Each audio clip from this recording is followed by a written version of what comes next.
আমরা রংপুর ধাপের মধ্যে মাছ আড়তে আসছিলাম মাছ কিনতে। অনেক ধরনের মাছ দেখতে পাচ্ছি বাজারে। আসলে তাই না, আড়ত মানেই সেখানে নানান প্রজাতি মানুষ মাছ নিয়ে আসে বিক্রি করার জন্য, আবার অনেকে আসে কেনার জন্য। আমরা আজকে আগের মতোই আজকে আসলাম রংপুর ধাপের মধ্যে মাছের আড়তে মাছ কিনতে। অনেক ধরনের মাছ দেখতে পাচ্ছি, ছোট বড় মাঝারি।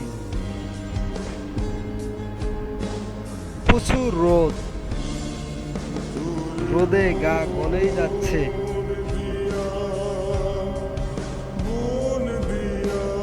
এগুলো মাছ অনেক সুন্দর, কিন্তু নেব না। এখানে মাছ বিক্রি হচ্ছে ধারা, যেটাকে আমরা 5 কেজি 5 কেজিকে আমরা ধারা বলি। আমরা প্রতিনিয়ত আজকেও আসলাম মাছ নিতে। আজকে মাছ কেনার টার্গেট হচ্ছে 30 কেজি। দেখা যাক কতটুকু আমরা কিনতে পারি।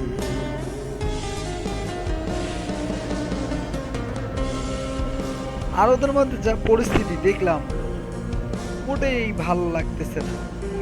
পুরা ডাস্টবিন, মনে হয় আমি ডাস্টবিনের উপর দিয়ে চলাচল করতেছি। আসলে তাই না, আর ওদের মধ্যে হাজারো মানুষের চলাচলের কারণে সেই নোংরা আবর্জনাগুলো বাইরানোর কোনো ব্যবস্থা নাই। এই কারণে বজ্রগুলো পায়ে চলাচল হচ্ছে, এই কারণে আবর্জনা দেখাচ্ছে। আসলে মাছের আড়তের মধ্যে এত পরিমাণে গন্ধ, যা নিঃশ্বাস নিতেই কষ্ট হচ্ছে। এই দুটা মাছ কিনলাম, দুইটাই 5 কেজি। 5 কেজি দাম হচ্ছে 1000 টাকা নিলাম। আবারও অনেক কিছু মাছ কিনছি, সেই ভিডিওটা আমি আসলে স্কিপ করছিলাম। মাছ নিলাম, এখন যাচ্ছি কেটে নেওয়ার জন্য। মাছ নিয়েছিলাম ইন টোটাল 20 কেজি। 30 কেজি নেওয়ার কথা ছিল, আমরা 20 কেজি মাছ নিলাম। মাছ দিলাম কাটতে, আবার কাটতে দিলে অনেক স্লিপ নিতে হয়, স্লিপ নিলাম। ছোট ছেলেটাও কাজ করতেছে অনেক। ভাইয়ের যা স্পিরিট, ভাইয়ের যা স্পিরিট মাছ কাটার, আমি দেখে পুরো অবাক হয়ে গেলাম যে এত স্পিরিটে কেমনে কি। আসলে যদি ব্যতিক্রমের কথা তো বলাই যায় না, অ্যাক্সিডেন্ট তো কখনো বলে আসেই না। ভাই যে স্পিডে মাছ কাটতেছে, আমাকে দেখেই ভয় লাগতেছে, কখন জানি তার আঙ্গুল পড়ে যায়। আর ওখানে আঙ্গুল একবার লাগলেই আঙ্গুল শুধু পড়ে যাবে। মাছ প্যাকেট করতেছে, গন্ধছে আর প্যাকেট করতেছে। আমি গন্ধ বলছিলাম কারণ আবার সেখানে নিয়ে যাবো, কারণ খালা ওটা প্যাকেট করবে তো, আর বোঝা যায় না কে কীরকম। এই জন্য আমরা মাছগুলো বনে রাখছি, যাতে আমাদের পরবর্তীতে আমাদের হিসাব রাখতে ভালো হয়।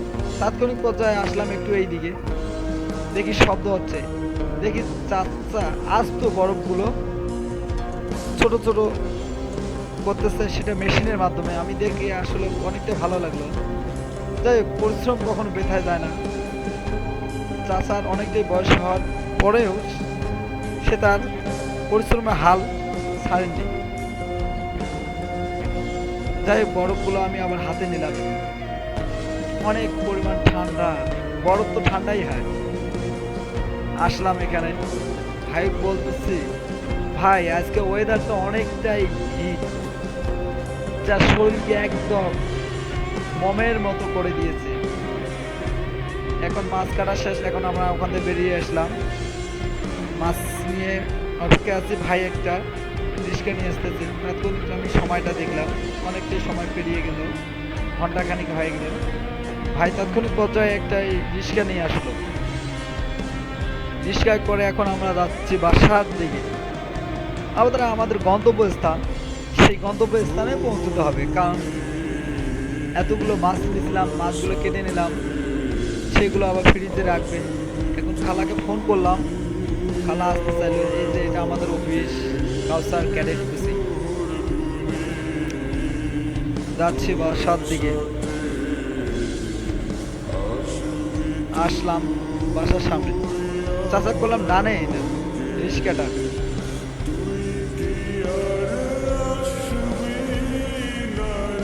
রাস্তা ক্রসিং হলো। এখন চাচাকে বলতেছে আপনি কি আমাদের রুমের সামনে আসবেন। আসলে আমরা যে রুমে থাকি সেটা হচ্ছে পঞ্চগড় মেয়রের বাসা, পার্কের মোড়ে সাথেই। যাচ্ছি এখন মাছ নিয়ে উপরে, সিঁড়ি বেঁধেই উপরে উঠতেছি, কারণ আমরা থাকি তিনতলার ভবনে। দরজা লক করতেছি। কি অবস্থা জিম? জিমকে তাৎক্ষণিক পর্যায়ে ডাক দিলাম। এখন মাছগুলো নিয়ে আবার ফ্রিজে রাখবো, খালা এসে টুকরা করে রাখবে।